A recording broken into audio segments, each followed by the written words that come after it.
butiran 00601, Dana Pembangunan dan Pembiayaan PKS. Banyak dari kalangan perusahaan mikro kecil dan sederhana PMKS amat terjejas akibat pandemik COVID-19 di seluruh negara. Saya mengucapkan tahniah kepada pihak Kementerian Pembangunan Usahawan dan Koperasi kerana prihatin mendengar rintihan dan rungutan daripada usahawan-usahawan PMKS yang terjejas melalui satu dialog yang diadakan dengan 59 Dewan Perniagaan dan Persatuan PKS baru-baru ini.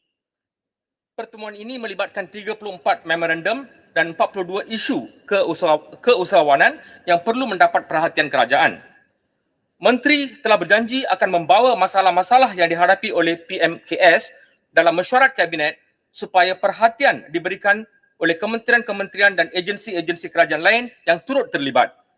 Setakat ini, apakah isu-isu yang telah dibangkitkan dalam mesyuarat Kabinet dan apakah penyelesaian yang telah dikenal pasti?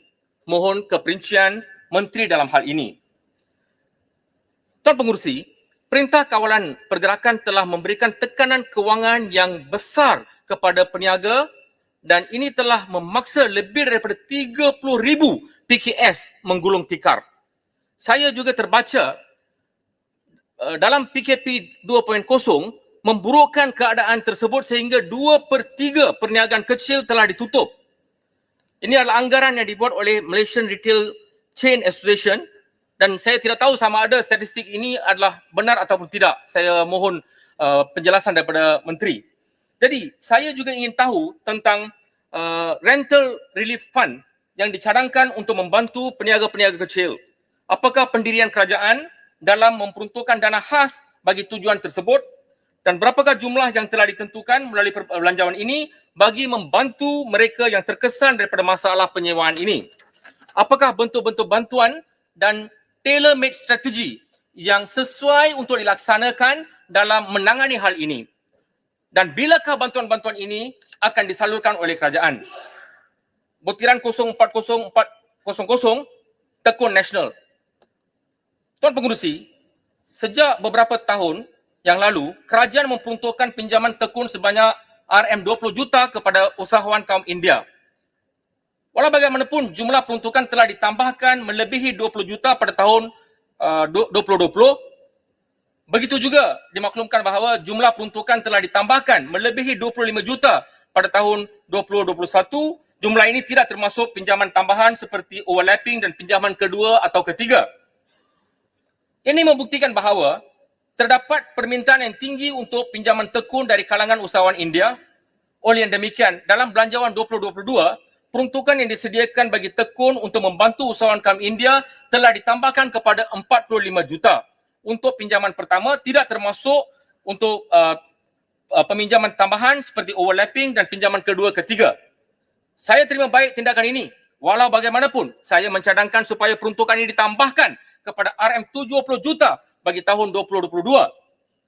Ramai dari kalangan usahawan India juga terjejas akibat pandemik COVID-19 dan memerlukan dana dalam usaha pemulihan perniagaan mereka. Dalam pada itu, kementerian juga perlu mengkaji semula untuk melonggarkan lagi syarat-syarat pinjaman tekun supaya dapat membantu mereka yang gagal memperoleh pinjaman bank. Saya juga mendapati pinjaman pertama kepada seseorang individu terlalu kecil dan tidak membantu dalam menggiatkan perniagaannya. Oleh demikian, saya mencadangkan kepada tekun untuk menilai dan meluluskan pinjaman berdasarkan keperluan yang sebenar atau need base supaya pinjaman yang diberikan itu benar-benar membantu. Tuan Pengerusi, butiran 030000 pembangunan koperasi.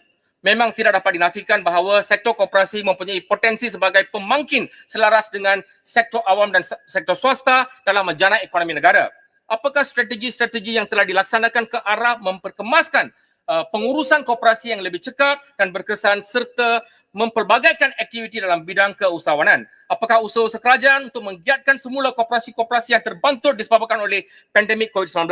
Berapakah jumlah koperasi yang telah menggulung tikar dalam tempoh 2 tahun kebelakangan ini?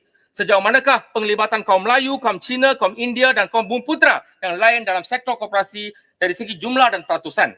Sejauh manakah keseimbangan dan pengembangan sektor koperasi di antara satu negeri dengan negeri yang lain. Saya juga ingin tahu perbandingan di antara Semenanjung Malaysia dan juga Sabah dan Sarawak. Akhir sekali, Tuan Pengerusi, usahawan untuk banduan 050200 penjaja dan perniagaan kecil. Poin terakhir, statistik menunjukkan 63% daripada banduan di negara-negara kita menjalani hukuman kerana menjalankan kesalahan-kesalahan yang kecil, kerana melakukan kesalahan-kesalahan yang kecil. Mereka tidak sepatutnya berada dalam penjara. Kerajaan harus mencari jalan untuk membantu golongan ini. Peluang kedua harus diberi kepada mereka. Dalam keadaan ini, dalam keadaan kita kekurangan tenaga kerja, golongan ini boleh dijadikan sebagai satu tenaga kerja baru. Mereka juga perlu dilatih menjadi usahawan baru. Seringkali majikan tidak mahu menerima golongan ini kerana adanya rekod jenayah. Pada masa yang sama, mereka juga tidak mempunyai modal untuk memulakan perniagaan. Mereka juga sukar untuk menerima pinjaman daripada mana-mana pihak. Oleh yang demikian, pihak kementerian harus merangka dasar yang efektif untuk membantu golongan ini dari segi kewangan dan tunjuk ajar supaya mereka boleh menjadi usahawan yang boleh menyara diri dan keluarga masing-masing.